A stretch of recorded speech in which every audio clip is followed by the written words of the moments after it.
Everyone, welcome back. आप सभी के एक बार फिर से स्वागत है। मैं हूं पीहू और आप देख रहे हैं एग्ज़ाम पोस्ट। और आज हम करेंगे एनटीपीसी के पीवाईक्यूज।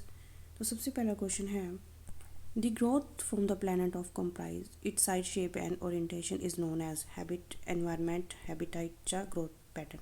तो इसे क्या बोलते हैं? तो इसका राइट आंसर है हैबिट। ठीक है, नेक्स्ट क्वेश्चन है,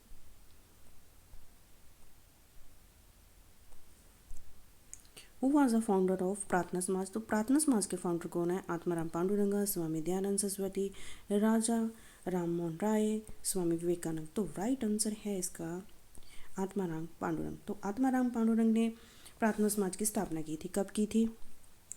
1867 में। कहाँ की थी? मुंबई में। ठीक है, तो जो प्रार्थना समाज है वो ब्रह्म समाज के विचारों से प्रभावित है।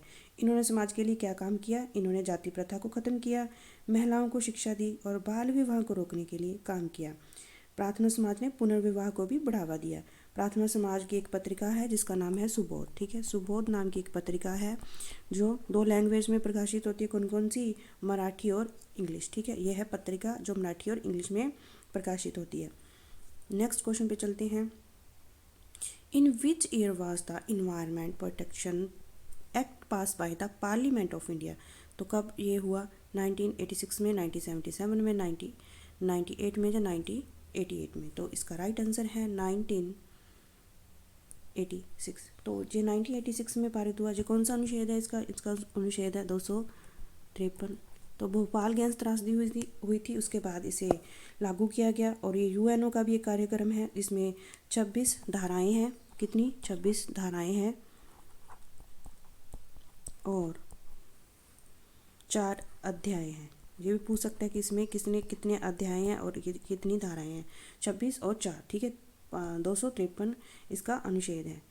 ठीक है, इसमें कौन कौन से सब्सटेंस हैं? इसमें वायु, जल, मिट्टी और अन्य पदार्थ के नमूनों का विश्लेषण करने का अधिकार मिला। और ये सजा का भी इसमें प्रावधान है। कोई भी इसके बनाए गए कानूनों का उल्लंघन करता है तो उसे दंड दिया जा सकता है। नेक्स्ट क्वेश्चन है, which of the following 2 countries of South America are landlocked. तो कौन सी कंट्री है? इसका आंसर है प्रैग्ने और बोलिविया। ठीक है, नेक्स्ट क्वेश्चन है, which India state has the longest marine coast line. तो किसकी सबसे बड़ी है? गुजरात की है, महाराष्ट्र की, उड़ीसा की या केरला की। तो राइट आंसर है गुजरात। तो कितनी लंबी है? इसकी लंबाई कितनी है? तो इसकी लंबाई है 1600 किलोमीटर। ठीक है, 1600 किलोमीटर है। और दूसरे नंबर पर कौन आता है? दूसरे नंबर पर आता है आंध्र प्रदेश और तीसरे नंबर पर आता है तमिलनाडु। ठीक है, तो आंध्र प्रदेश की है 974। ठीक है, आंध्र प्रदेश की है 974 किलोमीटर। तो सबसे ज़्यादा गुजरात की लंबी तटरेखा है जो 1600 किलोमीटर है। और देश का कितने परसेंट है तटरेखा का? 22%। ठीक है, ये भी पूछ सकता है परसेंट में भी कितनी है? 22%। कुल समुद्री तट का 22% हिस्सा है। ये भी आपने अपने नोट्स में ऐड कर लेना है। नेक्स्ट है, where is the centre potato research institute of India located. तो कहाँ है potato research institute? Shimla, Himachal, Haryana, Punjab. तो राइट आंसर इज शिमला। तो ये पहले कहाँ था? ये पहले था पटना, बिहार में। ठीक है, ये पहले था पटना, ठीक है, बिहार। कब था? 1949 में। फिर से शिफ्ट कर दिया गया शिमला। शिमला कब शिफ्ट किया गया? इसे 1956 में इसे शिमला में शिफ्ट कर दिया गया। ठीक है, तो ये किस मिनिस्ट्री के अंडर आता है? तो ये आता है ministry of agriculture and farmers welfare. ठीक है, ministry of agriculture and farmer welfare के ये अंडर आता है। तो नेक्स्ट क्वेश्चन पर चलते हैं, विच of the following country is not a permanent member of United nation security. कौन सा परमानेंट मेंबर नहीं है यूनाइटेड नेशन सिक्योरिटी का? तो ये है, ये तो इसका आंसर क्या होगा? Japan, USA, France, United kingdom. Right answer is Japan. ठीक है, ये है यूएसए, फ्रांस और किंगडम है। ये तो आसानी आंसर क्वेश्चन था। Which is the following movement is not located in Delhi. Humayun जा इंडिया गेट, बुलंद दरवाजा जा अली दरबार। तो इसका राइट आंसर है बुलंद दरवाजा। तो बुलंद दरवाजा दिल्ली में नहीं है तो कहाँ है? यह है उत्तर प्रदेश पे फतेहपुर सीकरी में। ठीक है, कब बनवाया गया था? 1571 में ये बनवाया गया था। ठीक है, में। ठीक है, बुलंद दरवाज़ा कहाँ है? ये है उत्तर प्रदेश में, ठीक है। इसे कब बनाया गया? 1571 में। चलिए नेक्स्ट क्वेश्चन पे चलते हैं। Which part of the computer is called its brain? CPU, monitor, hard disk, RAM. तो इसे क्या बोलते हैं? इसे बोलते हैं सीपीयू, ठीक है जी। तो आसानी क्वेश्चन था। Which is the author of Rajatarangini? Rajatarangini के ऑथर कौन है? तो राज तरंगिणी के ऑथर हैं कल्हण। तो राज तरंगिणी कब लिखी गई थी? ये 12वीं शताब्दी में लिखी गई थी, ठीक है। किसके द्वारा? कल्हण द्वारा, ठीक है। ये किस लैंग्वेज में है? इसकी लैंग्वेज है संस्कृत, ठीक है। संस्कृत लैंग्वेज में ये लिखी गई थी। नेक्स्ट क्वेश्चन पे चलते हैं।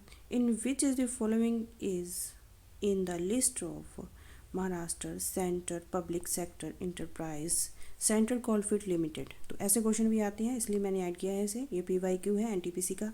तो कोल इंडिया लिमिटेड, जितने भी लिमिटेड ऑर्गेनाइजेशन इंडिया में है जो काम कर रहे हैं सेंट्रल गवर्नमेंट के साथ, ठीक है, उसे भी आपने देखना है एक बार। In which of the following country is not a member of BIMSTEC? BIMSTEC का मेंबर नहीं है, कौन नहीं है इसमें से? तो मालदीव, बांग्लादेश, भूटान या थाईलैंड। तो इसका राइट आंसर है मालदीव, ठीक है। मालदीव इसका मेंबर नहीं है। तो पहले बिमेस्टिक इतना था, इसी इसमें बाद में लगा, ठीक है। तो इसका जो फुल फॉर्म है वो है bay of Bengal initiative of multi sectoral technology and economic cooperation, ठीक है। तो इसे कब घोषणा की गई? इसकी घोषणा की गई 1997 में बैंकॉक में, ठीक है। इसकी घोषणा कब की गई? 1997 में, 1997 में। कहाँ पे? बैंकॉक में। तो इसमें कौन कौन सी कंट्री है? इसमें है बांग्लादेश, भारत, श्रीलंका, थाईलैंड। ये कैसा ऑर्गेनाइजेशन है? ये इकोनॉमिकल मतलब आर्थिक सहयोग के लिए ये बनाया गया है। बाद में इसमें 1997 में म्यांमार को इसमें शामिल कर दिया गया, तो इसका बदलकर EC नाम कर दिया गया, ठीक है। किसके बाद? जब इसमें म्यांमार हुआ तो EC और ऐड हो गया, ठीक है। आई होप आपको समझ में आ रहा होगा। चलिए नेक्स्ट पे चलते हैं। In which year India did ISRO launch the Mars orbit? तो 2013, 14, 15, 16 कब हुआ? राइट आंसर इज 2013 में मार्स ऑर्बिट लॉन्च किया गया। In which year was the second battle of Panipat fought between Akbar and Hemu? Akbar और हेमू के बीच, पहला तो क्वेश्चन यही बन गया कि अकबर और हेमू के बीच वॉर हुआ, किसका? पानीपत की दूसरी लड़ाई, ठीक है। बैटल ऑफ पानीपत सेकंड, ठीक है। तो ये कब हुआ? 1556 में, 1557 में, 1997 में, 1956 में। तो ये हुआ 1556 में। तो ये किस किस के बीच में हुआ? हेमू और अकबर के बीच में। जीता कौन? इसमें जीता था अकबर। और अकबर के द्वारा सेनापति लड़े थे, उसका नाम था खान जमान और बैरम खां, ठीक है। कौन कौन थे? खान जमा और बैरम खां। इन दोनों का नाम याद रखना है। बैरम खां ही इस युद्ध का मेन कैरेक्टर था, ठीक है। नेक्स्ट क्वेश्चन है। In which the theme declared by the United Nation of World Environment 2020? ठीक है। तो ये थीम भी याद करना है। रोज़ ही मतलब daily post, exam post per day की पोस्ट आती है सुबह सुबह 7 AM। तो उसे आप जरूर देख लीजिएगा। उसमें जो भी डे होता है उसके रिलेटेड पोस्ट होती है और उसमें लिखे होते हैं इनके थीम, ठीक है। तो इसका क्या था 2020 वाले का? तो बायोडाइवर्सिटी। अब बात होती है कि बायोडाइवर्सिटी क्या होती है? तो वो होती है biodiversity is all the different kind of life you find in one area. एक ही एरिया में रहने वाले लोग, एनिमल, प्लांट, फंगस, माइक्रोजेनिज्म, ठीक है। जो भी छोटे छोटे बैक्टीरिया होते हैं वो किसी पर एक जगह पर कितने जीव जंतु, पेड़ पौधे, ठीक है, इंक्लूडिंग कीटाणु, ठीक है, जो भी चीज़ रहती है उसको वो क्या बोलते हैं? बायोडाइवर्सिटी। ये 3 टाइप की होती हैं, इसको कभी आगे पढ़ेंगे। In which is the headquarter of International Court Justice located? तो कहाँ पे है इंटरनेशनल कोर्ट जस्टिस का हेडक्वार्टर? तो वो है द हैग, ठीक है। ये तो आसानी क्वेश्चन था, बहुत बार किया हुआ है। What is the maximum strength of member of Lok Sabha? Lok Sabha की स्ट्रेंथ बतानी है मैक्सिमम, तो ये तो है राइट आंसर है 52, ठीक है, 552। विच सिख गुरु एस्टैब्लिश द खालसा पंथ? तो खालसा पंथ किसने एस्टैब्लिश किया? गुरु गोबिंद सिंह, गुरु तेग बहादुर, गुरु नानक देव जी, गुरु हरगोबिंद जी। तो किसने किया? तो ये किया, राइट आंसर इसका श्री गुरु गोबिंद सिंह जी, ठीक है। इसके बारे में देखते हैं। श्री गुरु गोबिंद सिंह जी का जन्म कब हुआ था? 1666 में। कहाँ? पटना बिहार में हुआ था। और ये सिखों के 10वें गुरु थे। गुरु नानक देव जी का जन्म कब हुआ था? 14 अप्रैल 1469, 1469 में हुआ था। ठीक है, ये पाकिस्तान में हुआ था। सिखों के 10 गुरु हैं। ठीक है, तो नेक्स्ट क्वेश्चन है, which of the following state is not a member of seven sister state of north east India? तो ये तो आसान ही है। ठीक है, सिक्किम नहीं है, महाराष्ट्र, केरला और उड़ीसा है। The term sericulture is related to which of the following? तो कौन से रिलेटेड है सेरिकल्चर? तो ये है स्किल फार्म। ठीक है, सिल्क फार्मिंग के लिए, सिल्क फार्मिंग को सेरिकल्चर बोला जाता है। ठीक है, which of the following multi barrier rocket system develop by DRDO? तो सेमी बैरियर जो मल्टी बैरियर रॉकेट सिस्टम था वो डेवलप किया बाय इसरो में, उसका नाम बताना है आपको कौन सा है। तो ये है पिनाक। ठीक है, पिनाक है वो सिस्टम, बैरियर सिस्टम। इन विच, ये 2 बैंक के यानी मर्ज किया गया था। इसका भी क्वेश्चन आया, देख लीजिए। ऐसे क्वेश्चन आते हैं जिसे हमने सोचा भी नहीं होता। विच 2 bank was emerged with Bank of Baroda with effect from 1st April 2019? तो ये कौन से थे बैंक जो थे? Bandhan bank and then bank. Who among the following was the youngest prime minister of India? ठीक है, ये था भाई 2022 से पहले वाला क्वेश्चन। ठीक है, तो अब कौन है? अब है जो रिसेंट में प्राइम मिनिस्टर है, ठीक है, सॉरी प्रेसिडेंट है, तो उसका नाम क्या है? द्रौपदी मुर्मू। ठीक है, तो he was the youngest prime minister of India until 2022। ये 2022 से पहले थे। ठीक है, अब क्या है? द्रौपदी मुर्मू।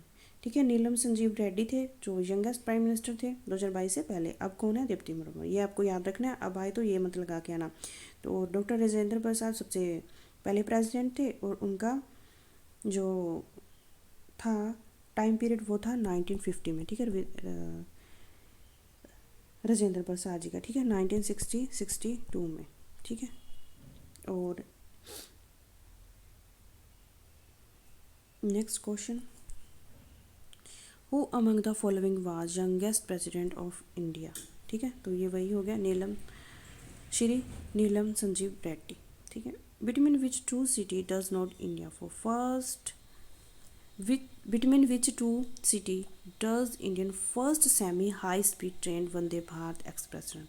तो ये कौन से थे 2 तो जिनके बीच में चली? तो ये थे new Delhi and Varanasi junction. ठीक है, ये इनमें से चली थी semi high speed train Vande Bharat express, new Delhi and Varanasi junction. ये थे क्वेश्चन आज के। एक बचा अभी, who said freedom is my right and I shall have it? बाल गंगाधर तिलक, भगत सिंह, सुभाष चंद्र बोस ने बोला था, जवाहरलाल नेहरू? तो राइट आंसर इज बाल गंगाधर तिलक। ठीक है, इन्होंने बोला था freedom is my birth right and I shall have it. ठीक है, तो ये थे क्वेश्चन, ख़त्म हो गए। ठीक है, तो आपको अच्छा लगा हो तो लाइक शेयर एंड सब्सक्राइब, और आप ऐसे ही नेक्स्ट क्लासेस चाहते हो तो उसके लिए यस लिखिएगा कमेंट में। ठीक है, अदरवाइज ऐसी क्लासेस नहीं आएगी PYQ वाली। आई होप कि आपको अच्छा लगा होगा। Like share and subscribe. Thank you everyone, this is ब्यू साइनिंग ऑफ, टेक केयर।